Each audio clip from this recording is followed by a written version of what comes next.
What you can plan is too small for you to live.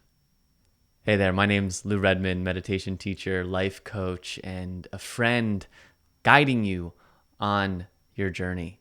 And the quote that I just shared is one of my favorite quotes by David White, and it captures the essence of what I want to talk to you about today. I believe that there is this magical, mystical, mysterious life that is waiting for us. It's not necessarily waiting as it's in the future, but it's in this deeper perception of reality. And I'm imagining, if you're watching this, there's some part of you that can sense it, that knows that your experience of life can be more vital, can feel like it's thriving, can feel more connected to something greater than yourself. And I really want to encourage you to trust your senses. And so often what happens is we feel like in order to make that a reality, that feeling that we have, that we try to control the situations in our life. We try to control and plan for what will make us happy. But as David White says, the life we can plan is too small for us to live. Michael Singer, who's a great spiritual teacher, he would explain this phenomenon in imagining that you are in a dark room with a flashlight.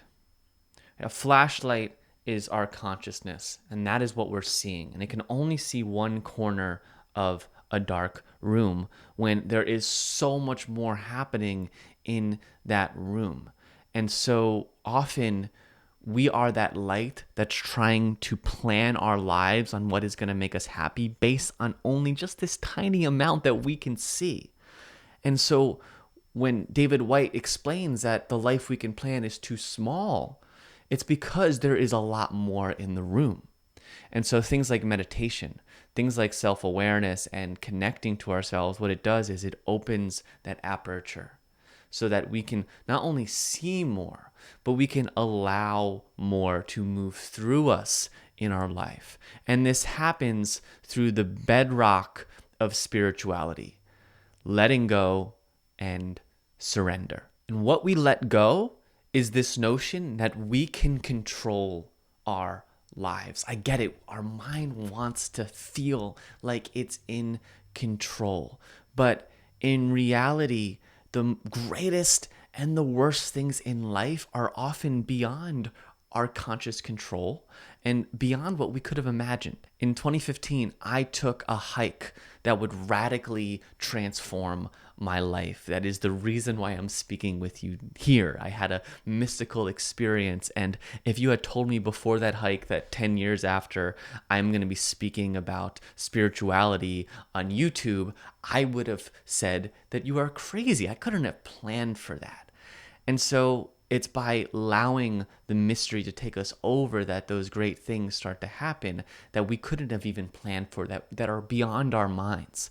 The same thing is often with the negative things. We spend a lot of time worrying, but the toughest things in life happen not from things that we could have worried about. No amount of worry could have saved us from COVID. No amount of worry can save you from a loss that is really impactful. No amount of worry could save you from a sudden loss of a loved one. We can't plan for these things. So it's often that the best things and the worst things in our life are beyond what we can plan for. And so while that might seem scary, it can also open us to allowing and to surrendering, to letting go, that we feel like we need to be the ones that have the control on our lives. With that, letting go of worrying and letting go of planning are kind of two sides to the same coin. One is trying to make something good happen. One is trying to prevent something bad from happening. And when we can come back into this moment, we can let ourselves surrender. Letting go of worrying is really a practice of self-reliance, of saying, okay, I know that whatever happens in my life, I'm going to figure it out. I can trust in my ability to be with the moment. And guess what? If you're watching this, look to your history. You have made it here. Congrats.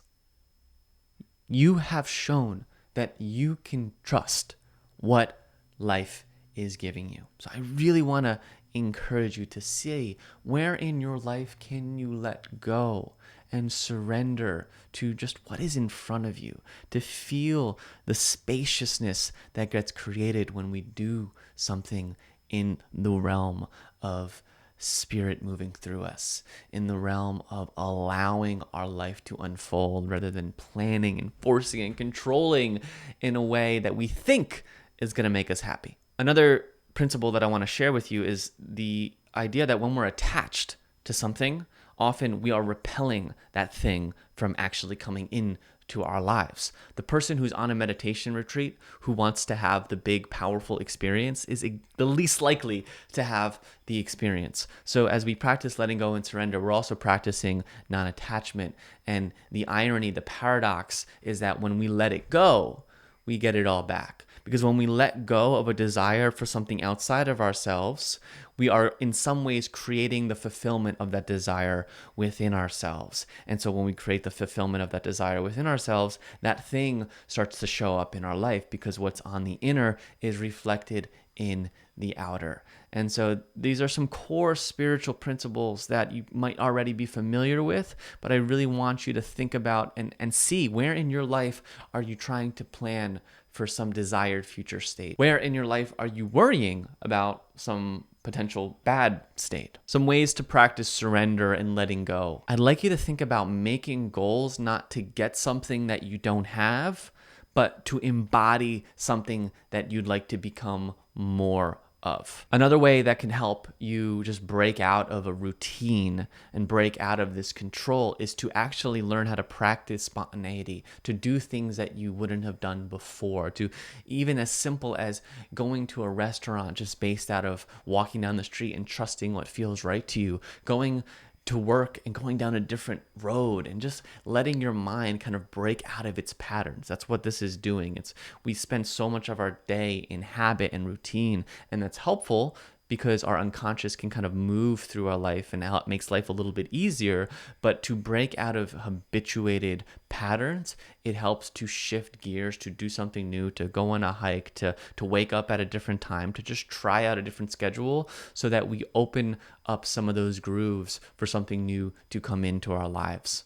And then I'll say this again, trust your history. You've made it here. You're resilient. You are strong. You know that you can overcome whatever it is that life gives to you. So I want to encourage you to keep trusting it, trusting your path. I'd like to thank you for listening to me rant a little bit about letting go and surrendering. And if you found this helpful, please hit the like button, leave a comment, subscribe so you're notified for new videos that I post. I love getting a chance to share with you here. I'll see you again soon on the next video. Lots of love.